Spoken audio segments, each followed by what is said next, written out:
see the important question of zoology honors part 3, that is structure and classification of carbohydrate.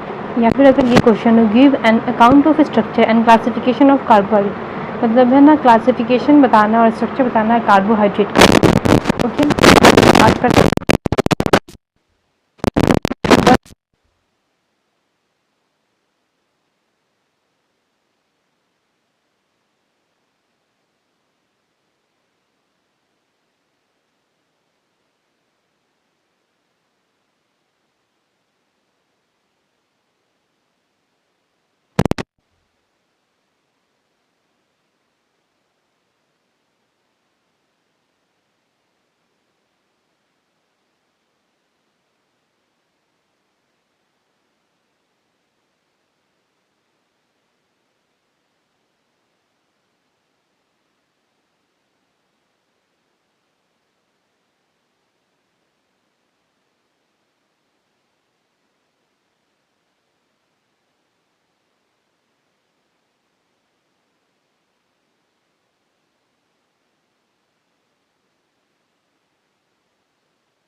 Carbon है इसके basis पे। Okay, एक molecule वो classify हो सकते, लेकिन वो टूट नहीं सकते। ओके, इसी को हम लोग क्या बोलते हैं, मोनोसैक्राइड्स। टाइप ऑफ कार्बोनाइल की बात करें तो अल्डोज हो सकते हैं, कार्बन कीटोन, मतलब फंक्शनल ग्रुप क्या होते हैं, एल्डिहाइड या कीटोन हो सकते हैं। एल्डिहाइड ग्रुप होगा तो अल्डोज, और कीटोन ग्रुप होगा तो क्या बोलेंगे, ketose group. To classify a monosaccharide completely, it is necessary to specify both the number of carbons and type of carbon. अगर हमको मोनोसैक्राइड को क्लासीफाई करना है तो हमको है ना स्पेसिफिक हमको मेंशन करना पड़ेगा उसमें कितने नंबर ऑफ कार्बन है और कार्बोनाइल है। ओके, जैसे कि ग्लूकोज की बात करें उसमें कितने कार्बन होते हैं, C6, मतलब 6 कार्बन होते हैं। और हाइड्रोजन कितने होते हैं, 12, और ऑक्सीजन कितने होते हैं, 6 होते हैं।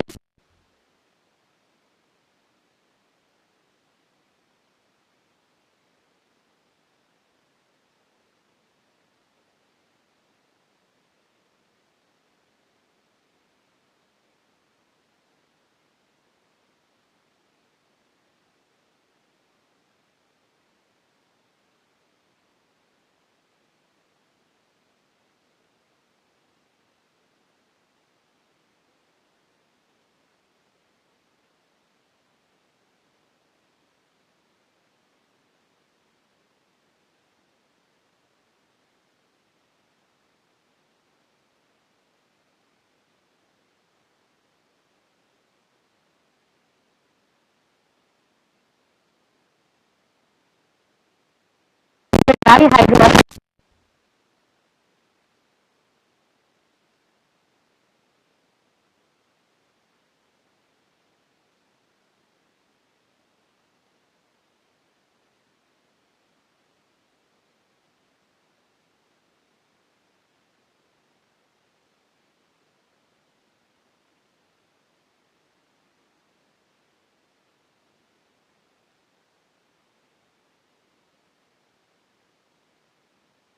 अल्डोज में मिल सकते हैं। अगर अल्डोज होगा तो उसको हम लोग बोलेंगे अल्डो हेक्सोस होगा तो हम लोग उसको क्या करेंगे keto hexoses. On the basis of asymmetric of carbon atom, जितने और मोनोसेक्राइड्स हैव एसिमेट्रिकल कार्बन, मतलब जितने भी मोनोसेक्राइड होते हैं उसमें क्या होते हैं एसिमेट्रिकल कार्बन होते हैं, ठीक है। एसिमेट्रिकल पता है एकदम लोग काट नहीं सकते, सिमेट्रिकल एसिमेट्रिकल मतलब क्या होगा, जैसे कि ये कार्बन इसमें चाहो तो कोई भी फंक्शनल ग्रुप होंगे, ठीक है, यहाँ पे H हो गया, यहाँ पे O हो गया, यहाँ पर CH2 हो गया, एनीथिंग, यहाँ पे अल्कोहल हो गया, OH हो गया, तो चारों तरफ क्या होंगे अलग अलग फंक्शनल ग्रुप होंगे, सो वो एसिमेट्रिकल कहलाएगा। A carbon which has 4 different group or group of atom attached to it is called asymmetrical carbon। इसे हम लोग क्या बोलते हैं asymmetrical carbon atom कहते हैं। Number 2 stereoisomer merit. asymmetrical carbon atom carbon carbohydrates are known as chiral carbon atom। बोला asymmetrical carbon को भी मतलब कि है ना कार्बोहाइड्रेट मिलता है उसको हम लोग क्या बोलते हैं chiral carbon बोलते हैं। because of asymmetrical carbon atoms monosaccharide molecule in solutions, because of asymmetrical carbon atoms monosaccharide molecule is in solution occur in two isomeric, just a minute, two isomeric forms, the compound which has same structural formula but different configuration are called stereoisomer। मतलब इसके compound formula same होंगे लेकिन इसका configuration क्या होंगे, configuration क्या होंगे अलग होंगे, तो स्टीरियोआइसोमर बोलते हैं। जैसे कि glucose with 4 asymmetrical carbon atom है 16 आइसोमर, मतलब ग्लूकोज के जो है ना 4 एसिमेट्रिकल कार्बन के कितने होते हैं 16 आइसोमर फॉर्म्स होते हैं। Isomer forms as a result of interchange of OH और H प्लस, मतलब आइसोमर कैसे फॉर्म होते हैं OH या H प्लस के इंटरचेंज के ऊपर आइसोमर फॉर्म होते हैं। एट द कॉन्सिक्वेंस पे 2 3 मतलब OH चेंज होता है कार्बन एटम पे, जैसे कि 2 3 और 4 ग्लूकोज पे अगर OH चेंज होता है तो हम लोग क्या बोलते हैं एपिमर बोलते हैं। The most important epimer of glucose are mannose और गैलेक्टोज। ये दो important mannose and galactose important epimer है ग्लूकोज का, जो किससे फॉर्म होते हैं इपिमेरेशन है 2 and 4 कार्बन के इपिमेरेशन पे फॉर्म होते हैं। D and L isomer, D और एल आइसोमर क्या होता है, so in monosaccharide molecule when OH group is on second carbon on right side और molecule is represented as D isomer। बोला अगर OH group अगर किसमें होगा राइट साइड में, जैसे यहाँ OH कहाँ पे राइट साइड में, तो उसे हम लोग क्या बोलेंगे D isomer कहेंगे, ठीक है। और यही OH group अगर लेफ्ट तो हम लोग क्या बोलेंगे L isomer, okay. On the basis of OH group पे हम लोग D और L डिफाइन करते हैं, ठीक है। The naturally occurring monosaccharide are mainly D isomer। जो नेचुरली अकर करता है वो कैसा होता है monosaccharide D dextro, D for dextro, L for laevo होता है, ओके। ऑप्टिकल आइसोमेरिज्म की बात करें तो कौन शो करता है ऑप्टिकल और क्या होता है ये अभी हम जानते हैं। When polarised light is pass optical activity, जब प्लेन पोलराइज्ड लाइट को एक सॉल्यूशन से पास करते हैं सॉल्यूशन में क्या होता है ऑप्टिकल एक्टिविटी शो करता है, वो क्या करता है रोटेट कर देता है left compound which exhibit cause rotation of polarised light beam use. मतलब बोल रहा है कि अगर वो मतलब कि वो कंपाउंड क्या करेगा राइट साइड में, अगर वो है ना पूरे लाइट बीम के लाइट को राइट साइड में घुमा देगा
molecules of monosaccharides which they give to hydrolysis.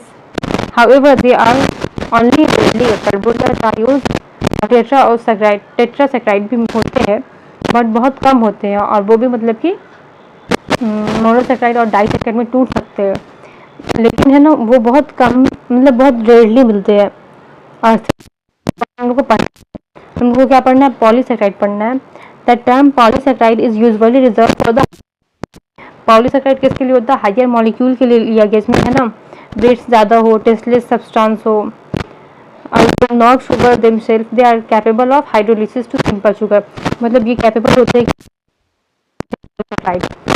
जैसे कि starch example can be starch है ना हाइड्रोलाइज होता है ग्लूकोज में। तो ये polysaccharide are usually amorphous solid, polysaccharide कैसे होते हैं, एमॉर्फस सॉलिड होते हैं, वाटर में insoluble, some are colloidal dispersions, और कुछ कैसे होते हैं कोलाइडल डिस्पर्जन शो करते हैं। ये स्टार्च का फार्मूला है।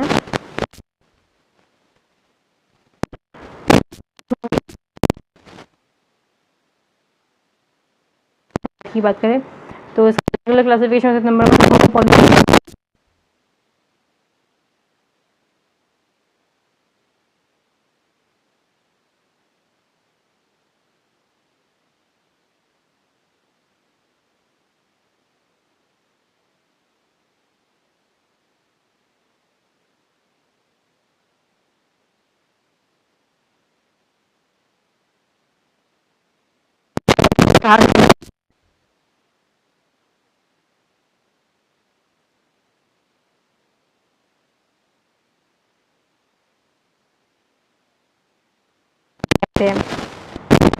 और फ्रुक्टोज यूनिट फ्रुकन्स, अगर फ्रुक्टोज से बना तो हम लोग फ्रुकन्स कहेंगे, और अगर गैलेक्टोज से बना होता है लैक्टन्स कहेंगे हम लोग। मोनोसैकराइड्स क्या कहलाते हैं, तो they are found by the polymerisation of 2 और more type of monosaccharide molecule. अगर 2 या 2 से ज़्यादा है ना मोनोसैकराइड के मॉलिक्यूल मिलेंगे और कोई कंपाउंड बनाएंगे, जैसे कि म्यूकोपॉलीसैकराइड, ग्लाइकोप्रोटीन, काइटिन, पेप्टाइडोग्लाइकेन, अगार, पेक्टीन, हेमीसेलुलोज एक्सेट्रा, ये क्या है, हेट्रोपॉलीसैकराइड है। हेट्रोपॉलीसैकराइड और होमोपॉलीसैकराइड का एग्जांपल याद रखना है। Mucopolysaccharide, glycoprotein, chitin, peptidoglycans, agar, pectin, hemicellulose etcetera are heteropolysaccharide, and homopolysaccharide में आ जाए ग्लाइकोजन, स्टार्च, सेल्यूलोज, ये होते हैं homopolysaccharide. Classification of polysaccharides based on function की बेसिस पे बात करें तो स्टोरेज की बात करें, स्टोरेज पॉलीसैकराइड जो स्टोर करता है, these polymers of glucose are reserve energy sources for cell metabolism, ये क्या करता है, एनर्जी सोर्सेज को रिजर्व करता है सेल की मेटाबॉलिज्म के लिए। They occur as starch in plant, as glycogen in animal, and as blue green algae and as dextran in bacteria and yeast. ये मतलब कि है ना अगर बात करें स्टार्च तो ये प्लांट में कैसे फॉर्म में मिलते हैं, स्टार्च की फॉर्म में, और मतलब कि ह्यूमन या फिर एनिमल्स में कैसे मिलते हैं, ग्लाइकोजन के फॉर्म में, और ब्लू ग्रीन एल्गी एंड डिक्सट्रांस किस में होते हैं, बैक्टीरिया एंड ईस्ट में मिलते हैं। स्टार्च की बात करें तो most important source of carbohydrate in food वो क्या है, starch mixture of amylose and amylopectin polysaccharide, ये है ना एमाइलोज और एमाइलोपेक्टिन पॉलीसैकराइड से मिलके बनता है। एमाइलोज की बात करें तो forms about 15 to 20% of starch, ये 15 से 20% स्टार्च को मिलकर बनता है, and it is the form of unbranched colloidal chain, किस फॉर्म में होता है, अनब्रांच होता है और कोलाइड चेन में होता है। Each chain is form of about 300 to 400 glucose unit, मतलब सब चेन में ऑलमोस्ट 300 से 400 क्या होते हैं ग्लूकोज के यूनिट होते हैं। ज्वाइन बाई 1,4 अल्फा लिंकेज, किससे ज्वाइन होते हैं, 1,4 अल्फा लिंकेज के थ्रू ज्वाइन होते हैं। It gives blue colour with iodine, और आयोडीन में ये कौन सा कलर देते हैं, ब्लू कलर देते हैं। एमाइलोपेक्टिन की बात करें तो amylopectin form 18 to 85% of starch, ये क्या कहता है 80 से 85% स्टार्च से मिलके बनता है, and it's molecule is branched and coiled, इसका मॉलिक्यूल कैसा होता है, ब्रांच होता है और क्वाइल्ड होता है। Because of its more complex structure amylopectin is less soluble in water than amylose, ये बोल रहा है क्या, एमाइलोपेक्टिन का स्ट्रक्चर कैसा होता है, थोड़ा कॉम्प्लेक्स होता है, इसलिए क्या होता है एमाइलोपेक्टिन कम सॉल्युबल होता है वाटर में देन एमाइलोज। ये कैसा कलर देता है, रेड पर्पल कलर देता है आयोडीन सॉल्यूशन के साथ। ग्लाइकोजन एनिमल स्टार्च, मतलब कि ग्लाइकोजन क्या होता है, इसको हम लोग एनिमल स्टार्च भी कहते हैं ग्लाइकोजन को। Found in liver muscle cells of all higher animals and human beings, ये कहाँ पाए जाते हैं, तो लीवर में पाए जाते हैं और मसल सेल्स में, कितने सभी है ना higher animals and human beings के। Glycogen is soluble in water, water में सॉल्युबल होता है ग्लाइकोजन, और ये कौन सा कलर देता है, red colour with iodine, iodine के साथ ये रेड कलर देता है। Synthesis of glycogen from glucose is called glycogenesis, glucose से ग्लाइकोजन का बनना इसको हम लोग क्या बोलते हैं, glycogenesis. And hydrolysis of stored glycogen into glucose is glycogenolysis, और अगर इसको टूटना ग्लूकोज का, जिसको हम लोग क्या बोलते हैं, ग्लाइकोजेनोलिसिस कहते हैं। लिसिस मतलब भी होता है तोड़ना। Glucose from liver is distributed to all body cells for daily metabolism, glucose liver से हर जगह डिस्ट्रीब्यूट होता है, सारे है ना, सारे बॉडी सेल में, क्योंकि मेटाबॉलिज्म करना होता है। Glucose produce in the muscle cells in utilised by muscles only, और जो मसल सेल में ग्लूकोज प्रोड्यूस होता है वो है ना मसल में ही यूटिलाइज होता है।